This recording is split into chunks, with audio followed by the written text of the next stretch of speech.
Hey, what's going on, everybody? I'm just doing a quick intro for this video. I'm not sure if I'm going to continue doing intros or not. Uh, it's something that sometimes I do, sometimes I don't, but I wanted to give a little intro to this one. It's about me picking my geckos and how I choose holdbacks, and I kind of got real basic with it. I'm going to be doing something a little more in depth in this season 2020. We're going to pick out two projects. And I'm going to show you how I pick the females and why I'm picking them females and why I pick it for that male. And then we're going to go through and I'm going to pick, holdbacks. I'm going to record every time one of them babies hatch.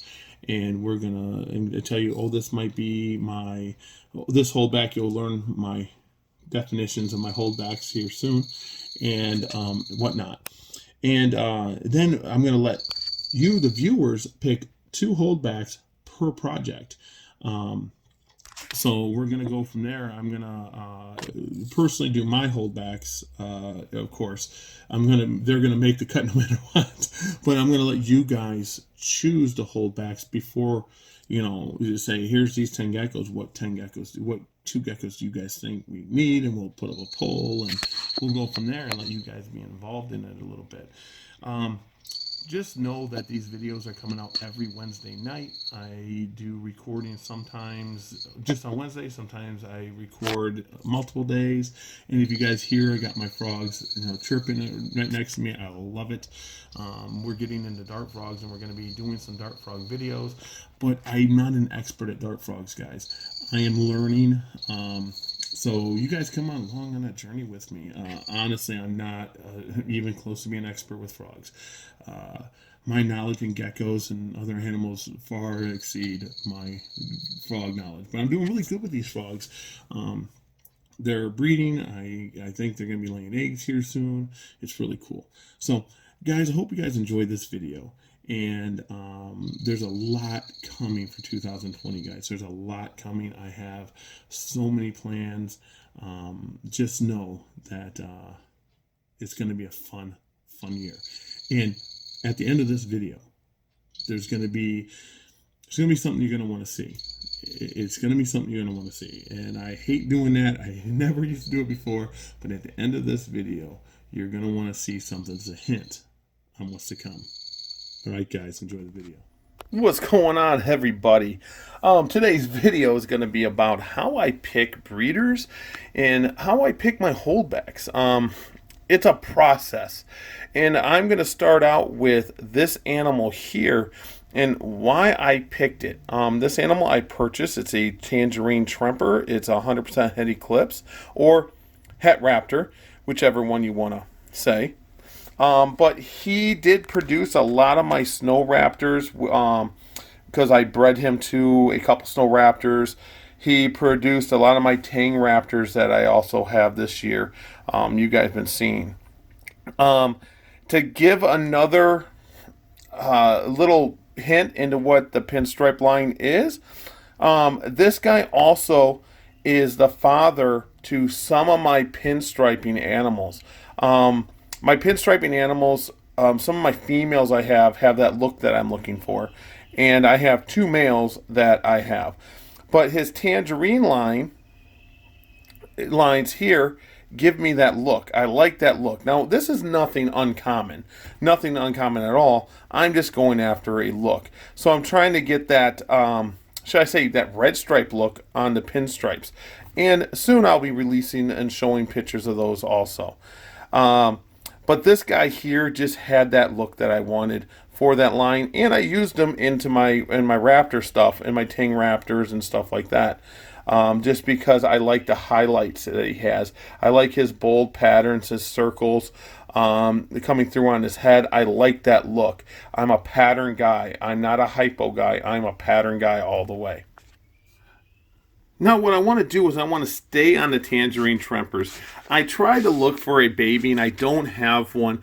And I just want to tell you what I look for when they first hatch. The very first thing I look at is head. If their head has that bright orange hue, I tend to think them are going to be the better tangerines when it comes to the brightness and intenseness of the animal.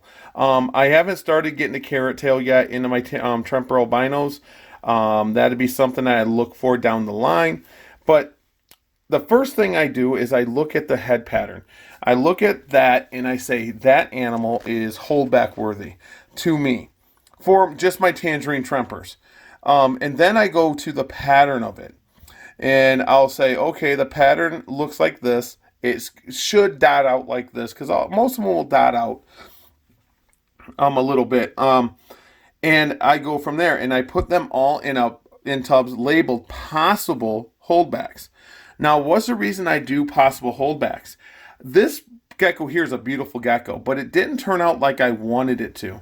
As you see, the head is intense, but it's still around that, I want to say 9, maybe 12 gram mark. And around 15 to 20, I'm going to make a decision on her. And when I make that decision, it's going to be based on how she looks then. So my geckos go through a 2-step process before I even think about permanent holdback. They got to pass the first test of my look. When they're babies, it's like, oh, that's a different looking baby. Or that's the steps I want to go towards. That's looking like I want. And I hold them back, put in possible holdback. And then when they hit that 15 to 20 gram mark, around that mark, I'm looking at the changes. I'm looking at the colors. And this one's starting to color out in that back a little bit, as you see, but it still doesn't have that intenseness I wanted. So it still could change. It still could change. It could make the cut. I'm not totally sure. But at 15, 20 grams, I make another, should I say, cut of the team. And I put them out into circulation and I sell them. Now, that doesn't mean that they're bad geckos. There's not projects that, they're not going to fit in a project I want. They might be the most beautiful gecko in the world. I've sold red stripes that people are like, oh my lord. They just weren't fitting into the project I wanted. So once they hit that 15, 20 grams, they go into another one that I call X holdback. X holdback means they pass the 20 gram mark. I'm going to look at them when they become breeding size and age. So they're going to get looked at in the 40 to 50, 60 gram mark and a year old for females. Males go through a lot harder process. Females get that time. They get that time. They're like, hey, guess what? We're 50 grams. This is what we're going to look like. Here we go. Males, I almost put them in the X holdback right away at the 15, 20 gram.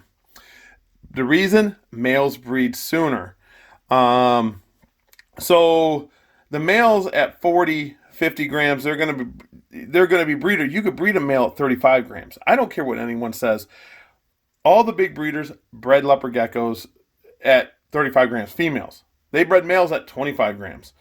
But I have bred males at 35 grams. The ticket is I'm not going to breed them to 10 females. I might do a 1.1, which means one male, one female. I might do a 1.2 tops at a 30 gram animal. So I'm looking at that change, and since I've been doing it so long, I can predict, and she's going to hide. I can predict kind of what they're going to look like after that 15, 20 gram. So, all right, guys, I'm going to go to the next gecko and explain some more stuff. Here is a snow raptor. I think I put this on the last video. So this will be really quick. This is a snow raptor that passed the X holdback. Now, the reason it passed the X holdback is because it's getting them orange hues. This is a snow raptor. It didn't yellow out terribly, and it's the best one I have. He's 100% breedable right now. He would breed right now if I gave him a female. But I wanted that cream color. And he's got that cream color with the orange poking through. Now, I know my project, what's in my head, is not going to come out first, second, third generation. So I got to pick the best I'm going to have and breed them to the best females I have with my vision and try to get that animal. And now I'm going to have byproducts. And this one does like to nibble on my fingers if you guys see it. It doesn't bite hard. He just nibbles on my hand. I don't know why. But anyways, it's not something that I look for, but I do get byproducts. I do get byproducts out of breeding for certain things. And when I get those, my vision may change, or I might build another project out of it. And I know you nibbled my hand. I know. Yeah, I don't know why he nibbles my hand. This is the only one that does it. But as you see, it doesn't break the skin or nothing. He just likes nibbling my hands. I don't get it. So, anyways, I get side projects, and I'm going to show you guys a side project I got from breeding. This here is what I'm calling a thick stripe. It's not the best stripe in the world. It's not. I'm telling you guys now, there's people that's got way better stripes than I do. It's a reverse stripe raptor. That's what this is. All raptors have reverse stripe. Reverse stripe is a byproduct of eclipse. But as you see, the two little stripings there, they're thicker than normal. Okay? Now, this came out of my pinstripe stuff. I was going after pinstripe stuff, and the thick stripe stuff came out of it. And when I breed thick stripes to thick stripes, sometimes I get pinstripes, and sometimes I get thick stripes. But I'm down to getting thicker stripe, reverse stripes, and then I'm getting the pinstripe stuff. It's really weird how I'm doing it. But you can kind of see here how you're getting that orange hue on the side like the dad. The father, the one I showed you guys earlier is the father to this one. But I'm getting that thicker striping on the back. And I'm trying to make it extra thick, thicker than a normal reverse stripe, and solid down the back like a racing stripe. It'd be kind of cool. But that's a byproduct of what else I was going after, them pinstripes. I had something in my head, something else came out, and I'm like, wow, I like it. And I'm trying to create a project for these guys now, which I will show you guys a baby. All right, guys, here is two baby thick stripes. And now these aren't going to turn into pinstripes. These will be the thick stripes. I'm hoping that they connect. They're both eclipse. But as you see, this one is starting to change. You start seeing the center is changing in this one.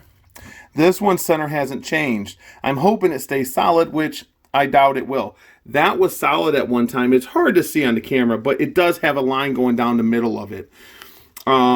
So that might turn into a regular reverse stripe, but I'm hoping it doesn't spot out where the spots have spaces between them. Maybe it'd be two racing stripes down the center. And like I said, there's people that breed these and produce these. It's just I gave it the name thick stripe for me to know what's what. But this came from my thick stripe group. Or I'm sorry, I say my pinstripes.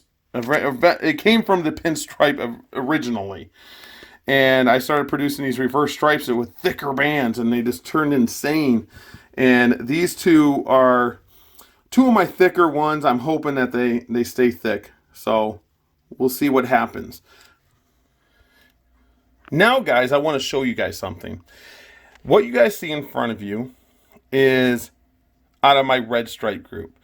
You guys probably have seen my insane red stripes that I've been posting. And as you see, here is a bell red stripe. You can see the striping on the sides. This came from the same father and mother. No joke, came out just like that. It is a bell albino.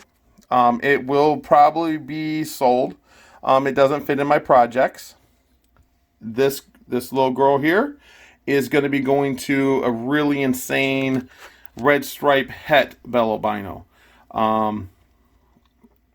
So here's how this went. When this was born, it did have orange hues, more orange hues in this middle, but it had this connecting dot here. It had orange hues with this connecting little space right there. And it didn't pass my first look. I was like, nope, didn't pass my first judgment. So it won't even get probably a shot at 15 to 20 grams. It'll just be for sale when it hits 15 grams. It'll be for sale. This animal here hatched out, and right away I seen the neon head. It had more lavender on the side, so it's not keeping that lavender like I wanted. When it was born, it had more. Look, I should see if I find a picture of it.